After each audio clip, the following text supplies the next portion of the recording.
مفتی طارق مسعود، ان کا ایک clip viral ہوا جو تقریباً آج سے بھی 4 ہفتے پہلے یہ یوٹیوب پہ لگا۔ انہوں نے دعویٰ کیا کہ یہ اہل حدیث فقہ 1200 سال پہلے صرف شیعہ اور اہل سنت والجماعت یہ موجود تھے، اہل حدیث نہیں تھے۔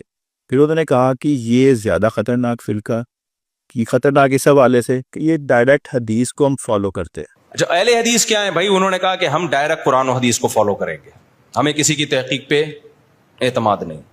تو وہ ڈائریکٹ کرنا شروع کیا انہوں نے، تو انہوں نے اپنا نام خود رکھا اہل حدیث کہ ہم حدیث کو ڈائریکٹ فالو کرتے ہیں۔ علماء نے ان کو بھی ایکسیپٹ کر لیا، چلو بھائی تمہاری سمجھ میں نہیں آ رہا، لیکن اس کے سائیڈ ایفیکٹ بہت زیادہ ہیں۔ پھر تبھی ہم کہتے ہیں یہ طریقہ ٹھیک نہیں ہے۔ ڈائریکٹ حدیث کو فالو کریں تو اس کے سائیڈ افیکٹ بہت زیادہ ہے۔ تو اس حوالے سے آپ کیا کہنا چاہیں؟ میں نے تو بار ان کا یہ کلپ نہیں سنا، میں جب سنوں گا پھر بہتر انداز میں کمنٹ کروں گا، لیکن اگر انہوں نے یہ کہا ہے تو یہ قابل افسوس بات ہے۔ بنیادی طور پر رسول اللہ صلی اللہ علیہ وسلم سے لے کے بریلوی شہر تک اہل حدیث تھے، دیوبندی شہر تک اہل حدیث تھے۔ تو اس طرح کی باتیں تو ہم ایک دوسرے کے خلاف اس لیے بھی نہیں کرنی چاہیے۔ اہل حدیث اور اہل سنت میں کیا فرق ہے؟ صحابہ کیا تھے؟ صحابہ کیا دیوبندی تھے یا صحابہ بریلوی تھے؟ ان کو تو دیوبند شہر کا یا بریلوی شہر کا علم بھی نہیں ہوگا۔ تابعین کیا تھے؟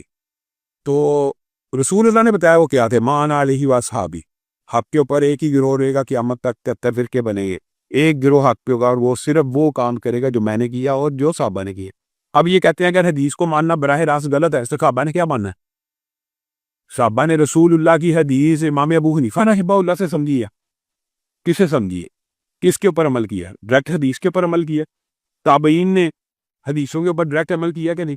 تو جو امت کا بہترین طبقہ وہ براہ راست حدیثوں پہ عمل کرنے والا ہے، اور آج بھی امت کا بہترین طبقہ وہی ہے جو براہ راست حدیث پہ عمل کرے گا۔ یہ بات یاد رکھے، امت کا بہترین طبقہ براہ راست رسول اللہ کی حدیث اور سنت کو مانتا تھا، اور قیامت تک وہی طبقہ بہترین ہے جو براہ راست رسول اللہ کی حدیث اور سنت کو۔ ہاں یہ بات ہو سکتی ہے کہ حدیث کی انٹرپریٹیشن میں کوئی اختلاف ہو جائے، وہ صحابہ کا بھی ہوا، تو آپس میں فَإِن تَنَازَعْتُمْ فِي شَيْءٍ، اگر تنازع ہو گیا فَرُدُّوهُ إِلَى اللہ اور اس کے رسول کی طرف لوٹا دیا جائے گا، اور اس کا ایگزیکٹ کنٹیکسٹ جو ہے وہ پڑھا جائے گا۔ اس کا انہوں نے یہ جواب بھی دیا کہ اہل حدیث کا جو طبقہ اہل حدیث طبقہ عوام ہے، وہ کسی اپنے علماء کے پاس جاتے ہیں، وہ حدیث کی وضاحت کرتے، کوئی مسئلہ ہے اس نے مولوی صاحب سے پوچھا، اپنے عالم سے پوچھا، انہوں نے وضاحت کی، تو انہوں نے کہا اگر آپ نے بھی یہی کام کرتے ہیں تو ہم بھی تو اپنی حدیث کی وضاحت امام ابو حنیفہ سے لے رہے ہیں۔ اچھا دوسری بات یہ جو وہ بات کرتے فَاسْأَلُوا أَهْلَ الذِّكْرِ، یہ تو اللہ نے قرآن میں کہا ہے کہ کسی بندے کو کوئی بات سمجھ نہ آئے تو عالم دین کے پاس چلے جاؤ۔ تو یہ تو اہل حدیث کا موقف ہے، اہل سنت کا موقف ہے، اس میں تو میرا اور آپ کا اختلاف نہیں ہے۔ جہاں پہ اختلاف ہے وہاں پہ آئیے، اختلاف بنیادی طور پہ ہمارے امید بھائی، میں یہ تلخ باتیں ہم کرنا نہیں چاہتے، کیونکہ اتحاد امت اور اہل سنت کو تو میں ایک دیکھنا، اور لیکن میں آپ کو ایک بات بتاتا ہوں، اختلاف تو تقلید شخصی کے اوپر ہے اور تقلید جابت کے اوپر ہے کہ رسول اللہ کی حدیث یہ ہے، امام صاحب نے یہ کہا، ہم امام کی مانیں گے، رسول اللہ کی نہیں مانیں گے، اور طارق مسعود صاحب خود اس چیز کا ایگری کرتے ہیں یہ کفر ہے اور یہ بات ناجائز ہے۔ لیکن جب مسائل کی بات آتی ہے تو عمل اسی فتوے کے اوپر ہو رہا۔ مدت رضاعت قرآن میں کتنی ہے؟ 2 سال۔ امام ابو حنیفہ رحمہ اللہ کے نزدیک 2.5 سال ہے۔ کس کے اوپر؟ یعنی آپ پھر کیسی بات کرتے ہیں؟ اس طرح کی بات آپ کریں ہی نہ، کہ تقلید کہ ایک مسئلہ نہیں ہے۔ حدیث ہے کہ فجر سے پہلے 2 رکعتیں پڑھو، اور صحابہ آتے تو ایسے پڑھی جا رہی ہوتی تھی جیسے لگتا تھا کہ فجر کہہ رہا مغرب سے پہلے 2 رکعتیں پڑھو، اور ایسے پڑھی جا رہی ہوتی تھی لگتا ہے مغرب کی نماز ہو گئی بھائی۔ انہیں امام ابو حنیفہ کے نزدیک حرام ہے۔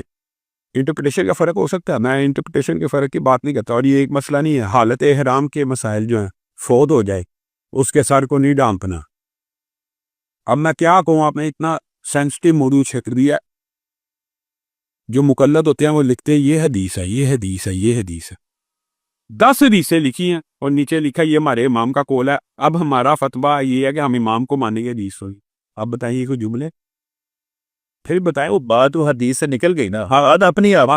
میں کہتا ہوں رسول اللہ صلی اللہ علیہ وسلم کی حدیث کے علاوہ، یعنی وحی، قرآن اور حدیث وحی ہے، اور اس کے علاوہ کوئی چیز وحی نہیں۔